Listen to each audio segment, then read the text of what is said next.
আজি এটা খুব শুভক্ষণ অসমৰ ভিতৰতে অন্যতম আমাৰ এই সোণাপুৰত আমাৰ সোণাপুৰ উচ্চতৰ মাধ্যমিক বিদ্যালয়ৰ আজি মহাৰাজত জয়ন্তী উদযাপন কৰা হৈছে আৰু এতিয়া সাংস্কৃতিক শোভাযাত্ৰা আৰম্ভ হ'ব।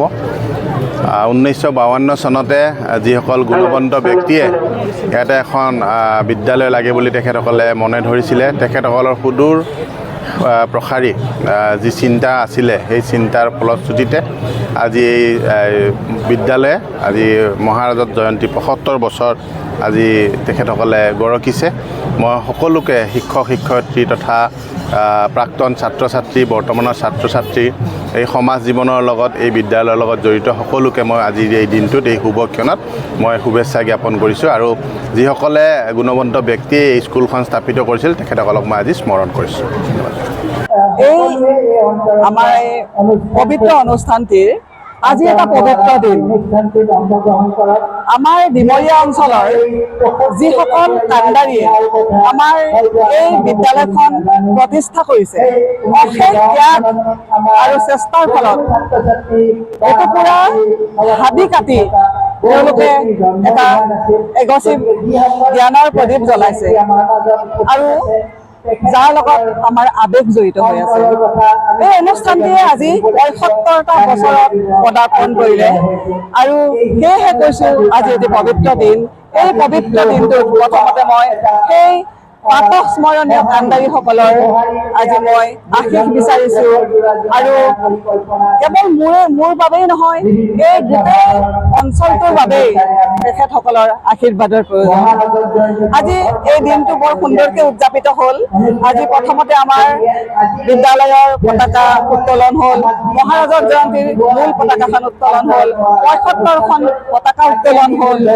আমাৰ প্ৰাতঃস্মৰণীয় যিসকল ব্যক্তি জড়িত হৈ আছে, যিসকলৰ সেইসকলৰ সোঁৱৰণত আৰম্ভ হ'ল অনুষ্ঠিত হ'ল শ্ৰদ্ধাঞ্জলি অনুষ্ঠান, শ্বহীদ তৰ্পণ হ'ল আৰু আমাৰ প্ৰাণৰ শিল্পী ডক্টৰ ভূপেন হাজৰিকা আৰু জুবিন গাৰ্গৰ সোঁৱৰণত শ্ৰদ্ধাঞ্জলি অনুষ্ঠান হৈ গ'ল। আৰু এতিয়া তাৰ পাছত এটি বৰ্ণিল শোভাযাত্ৰা হ'ল, য'ত আমাৰ ছাত্ৰ ছাত্ৰীসকলে অংশগ্ৰহণ কৰিছে ওচৰ পাজৰৰ বিদ্যালয়বিলাকে, ৰাইজে, অভিভাৱকসকলে, এতিয়াৰ ছাত্ৰ ছাত্ৰীসকলে, শিক্ষাগুৰুসকলে, প্ৰাক্তন শিক্ষাগুৰুসকলে। গতিকে এটা খুব সুন্দৰ পৰিৱেশ, খুব সুন্দৰ এটা বাতাবৰণৰ সৃষ্টি হৈছে আমাৰ বিদ্যালয়ত। আৰু এতিয়া আমি গৈ আছোঁ আন এটি অনুষ্ঠানলৈ। সেইটো হ'ব এতিয়া আমাৰ এটা অন্তৰংগ আলাপ, য'ত আমি ব্যক্ত কৰিব পাৰিম আমাৰ মনৰ ভাৱ। আমাৰ প্ৰাক্তন ছাত্ৰ মানে সেই বিদ্যালয়ৰ আৰম্ভণিৰ সময়ৰ যিসকল ছাত্ৰ ছাত্ৰী আছিল, তেখেতসকলৰো সকল আজি উপস্থিত আছে আৰু তেওঁলোকৰ মনৰ কথা আমি এতিয়া শুনিম। আৰু তাৰ পাছতে আমাৰ হ'ব আমাৰ যিটো প্ৰীতি ভোজন, আমি সকলোৱে এসাঁজ খাম। তাৰ পাছত আবেলিলৈ আছে আমাৰ বন্তি প্ৰজ্বলন আৰু আতচবাজীৰ অনুষ্ঠান হ'ব, য'ত আমি যিটোৰ কাৰণে সকলো উৎফুল্লিত হৈ আছে। আৰু এইদৰে আমি ভাবিছোঁ আজি দিনটো উদযাপন কৰিম আৰু গোটেই বছৰটো আমাৰ সুন্দৰ সুন্দৰ বৰ্ণাঢ্য অনুষ্ঠান আছে, বৰ্ণাঢ্য কাৰ্যাৱলী আমাৰ হ'ব।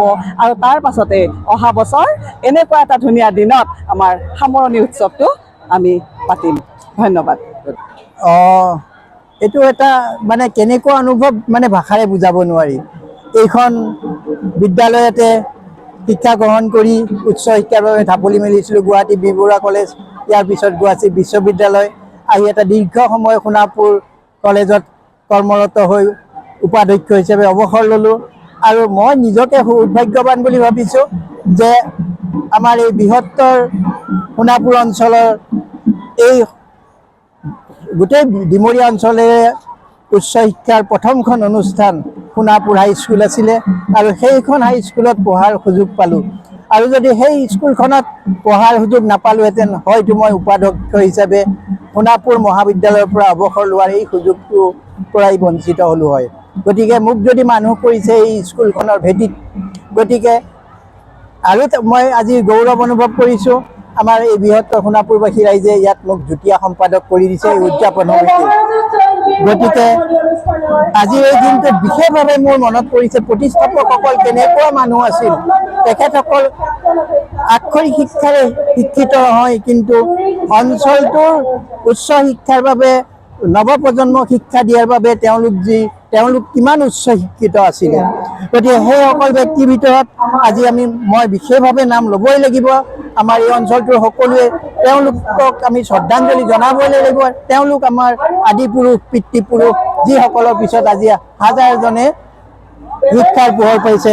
বিশেষভাৱে নাম ল'ব লাগিব গুণকান্ত মহন্ত, পৰশুৰাম ইংতি, পদ্মৰাম দাস, দেৱেন চন্দ্ৰ দাস, গাৰুৰাম গাঁওবুঢ়া, তৰণীকান্ত সেন, দুৰ্গা প্ৰসাদ দাস, কাশীনাথ পাটোৱাৰী, মণি মাহাতো, ভগেন মেধি, উমৰ আলী, তপুধৰ চৌধুৰী, মছদ মিয়া, মুন্সি আহমেদ, গুণাৰাম বৰা, প্ৰণৱ বৰুৱা, ৰামেশ্বৰ বৰদলৈ, আব্দুল ৰহমান, শ্বহীদ আলী সিকদাৰ, ৰজত চন্দ্ৰ বৰ্মন আৰু প্ৰথমজন ME স্কুলৰ শিক্ষাগুৰু, সকলোৰে আদৰ্শৰ এই অঞ্চলটোৰ এজন আদৰ্শ পুৰুষ স্বৰ্গীয় ৰমেশ চন্দ্ৰ চক্ৰৱৰ্তী আৰু প্ৰথমজন প্ৰধান শিক্ষক স্বৰ্গীয় হৰেণ পাটোৱাৰী, প্ৰথমজন কৰ্মচাৰী স্বৰ্গীয় ঘনকান্ত বৰুৱা। ইয়াৰ পিছত আমাৰ শ্ৰদ্ধাৰ ৰবীন চৌধুৰী ছাৰ এটা দীৰ্ঘ সময়ৰ বাবে ইয়াৰ প্ৰধান শিক্ষকে নহয়, হায়াৰ ছেকেণ্ডেৰী শাখাটো আনি অধ্যক্ষ হিচাপে আমাক যি এই অঞ্চলটোৰ উচ্চ শিক্ষাৰ বাটত আৰু এখোজ আগুৱাই নিলে।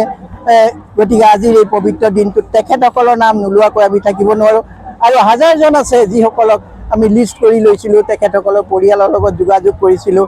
আৰু এই শিক্ষা অনুষ্ঠানটোত যিসকল শিক্ষকে এই শিক্ষাদান কৰি মহৎ কৰ্ম এটা কৰি অৱসৰ গ্ৰহণ কৰিলে, তেখেতসকলকো আমি আজি এই সভাখনত মাতিছিলোঁ। এনে ভাল লাগিছে তেখেতসকলে আহি যেতিয়া এই অনুষ্ঠানটো উদুলি মুদুলি কৰিছে। গুৰু ছাত্ৰ ৰাইজৰ এই যি অপূৰ্ব মিলন, সেইটো অভূতপূৰ্ব। গতিকে আজিৰ এই সুযোগতে মই সকলো মোৰ নমস্য ব্যক্তিলৈ মোৰ সেৱা আৰু শ্ৰদ্ধা জ্ঞাপন কৰিছোঁ। আহক সকলোৱে এই অনুষ্ঠানটো সৰ্বোত্তৰ উন্নতি কামনা কৰি আমি যি মহাৰজত জয়ন্তী এবছৰীয়া কাৰ্যসূচী ৰাখিম, সকলোতে এনেভাৱেই আজিৰ দিনটোৰ নিচিনা সহযোগিতা কৰক আৰু এই উচ্চ শিক্ষাৰ অনুষ্ঠানটোৱে আমাৰ নৱপ্ৰজন্মক পোহৰৰ বাটেৰে আলোকিত কৰি দেশৰ এগৰাকী সুস্থ নাগৰিক কৰি সকলোকে গঢ়ি তোলক, তাকে কামনা কৰিছোঁ। আৰু বিশেষভাৱে সাংবাদিকসকলক মই আহ্বান জনাইছোঁ, যিখিনি আমাৰ ধনাত্মক কাৰ্যক্ৰমণিকা সেইখিনিক আপোনালোকে প্ৰচাৰ কৰক, মানুহক উদ্বুদ্ধ কৰক। আৰু যিখিনি আমাৰ কাম আপোনালোকে ঋণাত্মক বুলি ভাবে, সেইখিনি আত্মসমালোচনাৰে আমাৰ ওচৰলৈ লৈ আহক। এইটো আমি পৰচৰ্চা বুলি নাভাবোঁ, এইটো হ'ব আমাৰ আত্মবিশ্লেষণ।